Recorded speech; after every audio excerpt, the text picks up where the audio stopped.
Hello, everyone. Real quick. So, I'm going to walk you through how to share the template that you have made in Docusign. First things first, you will want to go to Docusign.com. If you have accessed Docusign through command, we will need to get to the e-signature version of Docusign, but otherwise you can go directly to Docusign.com and log in, and that will just take you to the Docusign, the e-signature version. So I'm already on the main page here. I'm going to click continue. I'm going to got my password in. Here we go. And as you probably saw from my previous video, we will need to get into our actual templates tab, which is only available in the e-signature, not the Keller Williams specific rooms version.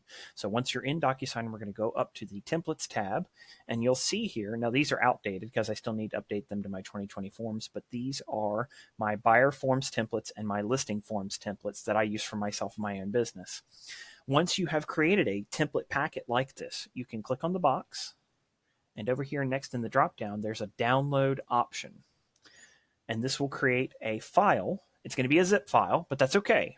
Docusign knows how to handle a zip file. And once you've done that, you would email this Docusign file, templates file, to one of your agents, and then they could, in their own templates of Docusign, upload the file. Let me show you how we're going to do that. While in templates, I'm going to go over here to the button that says New. And notice it gives me an option to upload template. We're going to choose upload template.